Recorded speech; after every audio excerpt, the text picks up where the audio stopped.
ಪ್ರಿಯ ವೀಕ್ಷಕರೇ, ಹುಬ್ಬಳ್ಳಿ ವಿಮಾನ ನಿಲ್ದಾಣದಲ್ಲಿ ಮಂಗಳವಾರ ಅನಾಹುತವೊಂದು ತಪ್ಪಿ ಹೋಗಿದೆ. ಫ್ಲೈಟ್ 91 ಈ ಹೆಸರು ಕೇಳಿದ್ದರೆ ಹುಬ್ಬಳ್ಳಿಯ ಮಂದಿ ಬೆಚ್ಚಿ ಬೀಳುತ್ತಿದ್ದಾರೆ.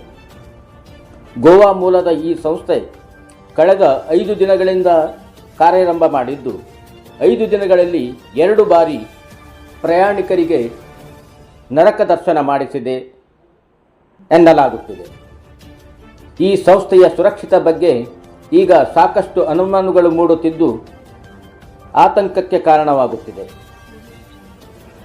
ಮೊನ್ನೆ ಹೈದರಾಬಾದ್ ಫ್ಲೈಟ್ ಲ್ಯಾಂಡಿಂಗ್ ಸಮಸ್ಯೆಯಿಂದ ಪ್ರಯಾಣಿಕರು ತೊಂದರೆಗೊಳಗಾಗಿದ್ದು ಇನ್ನು ಜನರ ಮನಸ್ಸಿನಿಂದ ಮಾಸದಿರುವಾಗಲೇ ಈಗ ಬೆಂಗಳೂರಿನಿಂದ ಹುಬ್ಬಳ್ಳಿಗೆ ಬಂದ ವಿಮಾನವೊಂದು ಮತ್ತೆ ಲ್ಯಾಂಡಿಂಗ್ ಸಮಸ್ಯೆಗೆ ಒಳಗಾಗಿ ಆಗಸದಲ್ಲಿಯೇ 2 ತಾಸು ಸುತ್ತಾಟ ನಡೆಸಿರುವ ಬಗ್ಗೆ ವರದಿಯಾಗಿದೆ.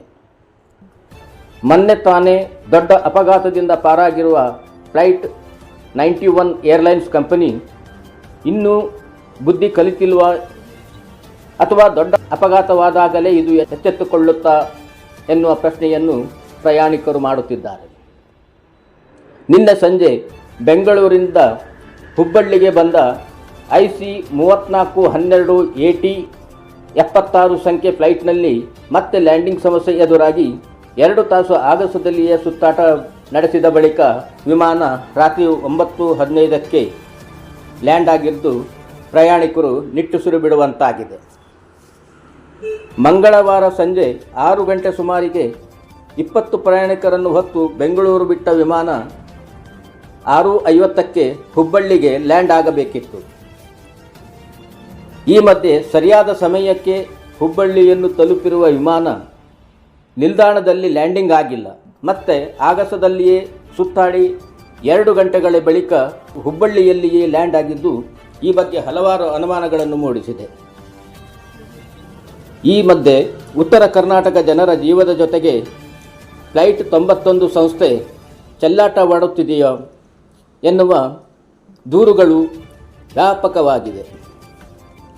ಅಲ್ಲದೆ ಬೇರೆ ಯಾವುದೇ ಸಂಸ್ಥೆ ವಿಮಾನಗಳಿಗೆ ಇಲ್ಲದ ಸಮಸ್ಯೆ ಫ್ಲೈಟ್ 91 ಸಂಸ್ಥೆಗಳ ವಿಮಾನಗಳಿಗೆ ಯಾಕೆ ಎನ್ನುವ ಪ್ರಶ್ನೆಯನ್ನು ಇಲ್ಲಿ ಎದುರಾಗುತ್ತಿದೆ. ಮೊನ್ನೆ ಲ್ಯಾಂಡಿಂಗ್ ಸಮಯದಲ್ಲಿ ಸಮಸ್ಯೆ ಎದುರಾದಾಗ ಹವಾಮಾನ ಬದಲಾವಣೆ ನೆಪ ಹೇಳಿ ತಪ್ಪಿಸಿಕೊಳ್ಳುವ ಪ್ರಯತ್ನವಾಗಿತ್ತು. ಆದರೆ ಅದೇ ಸಮಯದಲ್ಲಿ ಹುಬ್ಬಳ್ಳಿಯಲ್ಲಿ ಹಲವಾರು ವಿಮಾನಗಳು ಟೇಕ್ ಆಫ್ ಮತ್ತು ಲ್ಯಾಂಡಿಂಗ್ ಆಗಿರುವುದು ಕಂಡುಬಂದಿದೆ. ಹಾಗಿದ್ದರೆ ಈ ವಿಮಾನಯಾನ ಸಂಸ್ಥೆಗೆ ಮಾತ್ರ ಯಾಕೆ ಲ್ಯಾಂಡ್ ಆಗಲಿಲ್ಲ? ನಿನ್ನೆಯೂ ಸಹ ಫ್ಲೈಟ್ 91 ವಿಮಾನ ಲ್ಯಾಂಡಿಂಗ್ ಸಮಸ್ಯೆ ಅಂತ ಆಗಸದಲ್ಲಿ ಸುತ್ತಾಟ ನಡೆಸುತ್ತಿರುವಾಗಲೇ ಬೇರೆ ಬೇರೆ ಕಂಪನಿ ವಿಮಾನಗಳು ಸುರಕ್ಷಿತವಾಗಿ ಲ್ಯಾಂಡ್ ಮತ್ತು ಟೇಕಾಫ್ ಆಗಿವೆ. ಒಟ್ಟಿನಲ್ಲಿ ಕಳೆದ 5 ದಿನಗಳಿಂದ ಹುಬ್ಬಳ್ಳಿಯಲ್ಲಿ ಕಾರ್ಯಾರಂಭ ಮಾಡಿರುವ ಫ್ಲೈಟ್ 91 ಸಂಸ್ಥೆ ಈಗಾಗಲೇ 2 ದೊಡ್ಡ ಪ್ರಮಾಣದ ಅಪಘಾತವನ್ನು ಎದುರಿಸಿದ್ದು ಸಂಸ್ಥೆಯ ಸುರಕ್ಷಿತ ಕ್ರಮಗಳ ಬಗ್ಗೆ ಅನುಮಾನಗಳು ಎದ್ದಿವೆ. ಸಂಬಂಧಪಟ್ಟ ಇಲಾಖೆ ಅಗತ್ಯ ಕ್ರಮ ಕೈಗೊಳ್ಳುವ ಜರೂರಿ ಇಲ್ಲಿದೆ. ಪೃಥ್ವಿರಾಜ ನ್ಯೂಸ್, ಶಿರಸಿ, ಉತ್ತರ ಕನ್ನಡ.